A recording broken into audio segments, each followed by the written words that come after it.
ایک ایسا شخص جس کو رسول خدا صلی اللہ علیہ وآلہ وسلم نے خیر التابعین اور نفس رحمان کہا تھا، وہ شخص کون تھا؟ اصحاب رسول سے اس کا کیا تعلق تھا؟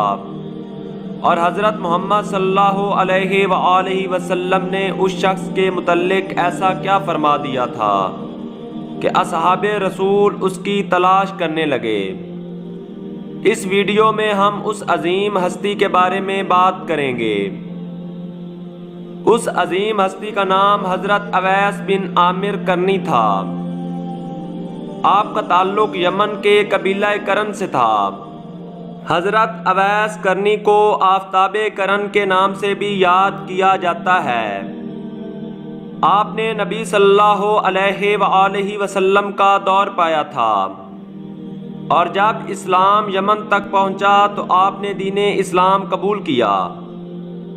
حضرت اویس کرنی کا شمار تابعین میں ہوتا ہے۔ آپ انتہائی پرہیزگار اور متقی تھے۔ حضرت اویس کرنی اس قدر عبادت خدا کرتے کہ لوگ کہتے تھے کہ اویس تمہیں عبادت کی اتنی طاقت کیسے حاصل ہوئی کہ اتنی طولانی راتیں ایک ہی حالت میں کاٹ دیتے ہو؟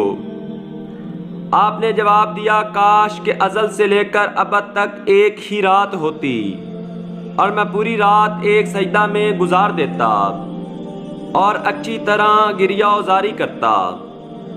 ایک مرتبہ رسول خدا صلی اللہ علیہ وآلہ وسلم نے اپنے اصحاب سے فرمایا کہ مجھے یمن کی طرف سے ایک خوشبو محسوس ہوتی ہے جو کہ نفس رحمان کی ہے۔ حضرت سلیمان فارسی نے عرض کی، یا رسول اللہ، وہ کون شخص ہے جو اس قدر مرتبہ پر فائز ہے؟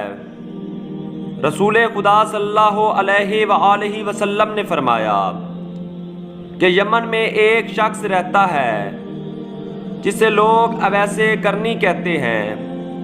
وہ روز قیامت قبیلہ مضر اور ربیہ کے لوگوں کے جتنی شفاعت کرے گا۔ جو شخص اس سے ملاقات کرے تو میرا سلام اسے کہنا۔ روایات میں ملتا ہے کہ حضرت اویس سارا دن اونٹ چراتے اور اس کی اجرت سے اپنا اور اپنی والدہ کا گزارا کرتے۔ حضرت اویس اپنی ماں کی بہت خدمت کیا کرتے تھے۔ ایک مرتبہ اپنی ماں سے کہا کہ اے اماں جان، مجھے اجازت دیجیے تاکہ مدینہ منورہ جا کر رسول خدا صلی اللہ علیہ وآلہ وسلم کی زیارت سے مشرف ہو سکوں۔ آپ کی والدہ ماجدہ نے اس شرط پر اجازت دی کہ آدھے دن سے زیادہ نہ ٹھہرنا اور شام سے پہلے گھر لوٹ آنا۔ چنانچہ بڑی مسافت طے کرنے کے بعد جب آپ مدینہ منورہ پہنچے تو وہاں جا کر معلوم ہوا کہ رسول خدا صلی اللہ علیہ وآلہ وسلم کسی کام کی وجہ سے مدینہ سے باہر تشریف لے گئے ہیں۔ کچھ گھنٹے آپ نے وہیں انتظار کیا اور ماں کے حکم کی تعمیل کرتے ہوئے گھر کی طرف روانہ ہو گئے۔ جب رسول خدا صلی اللہ علیہ وآلہ وسلم گھر تشریف لے آئے تو گھر میں ایک نور دیکھا۔ گھر والوں سے فرمایا، یہ نور کیسا ہے جو میں گھر میں دیکھ رہا ہوں؟ یہاں کون آیا تھا؟ رسول اللہ صلی اللہ علیہ وآلہ وسلم کے پوچھنے پر گھر والوں نے بتایا کہ یہاں اویس نامی شخص آیا تھا۔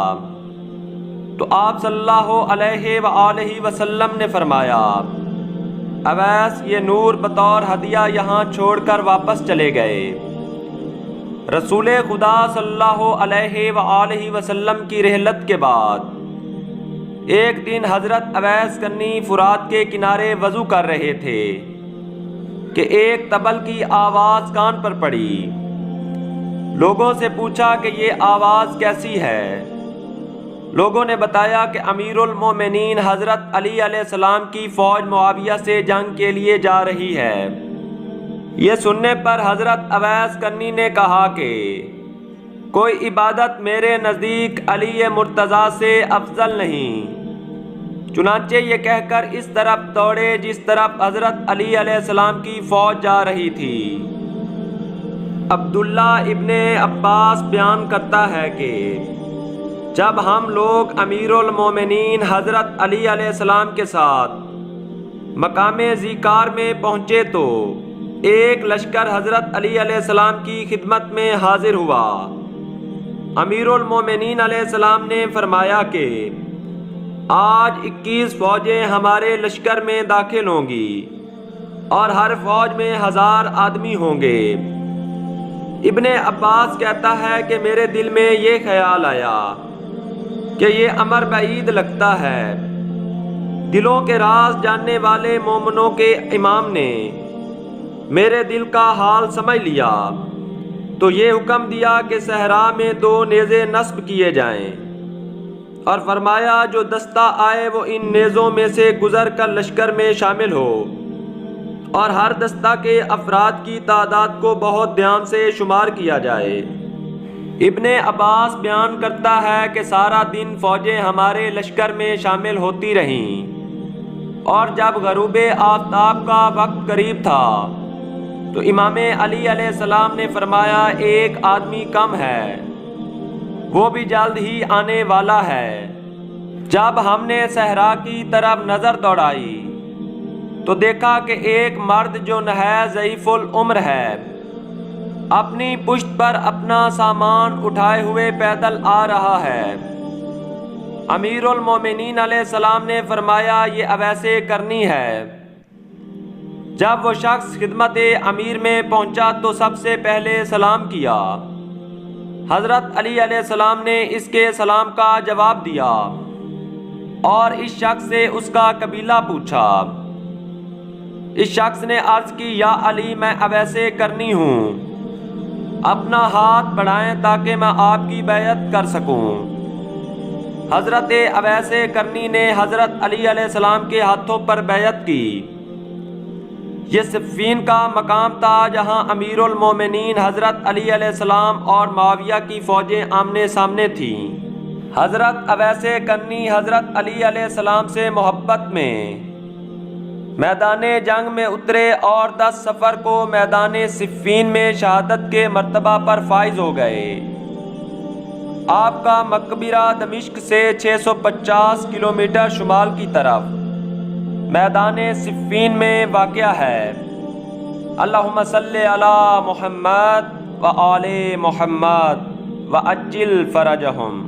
خدایا رحمتیں نازل فرما محمد صلی اللہ علیہ وآلہ وسلم پر اور آپ کی پاک آل پر۔ اس طرح کی مزید حقیقی اور سچی ویڈیوز دیکھنے کے لیے چینل کو سبسکرائب کریں اور بیل آئیکن پریس کریں تاکہ آپ کو ہر نئی آنے والی ویڈیو مل سکے۔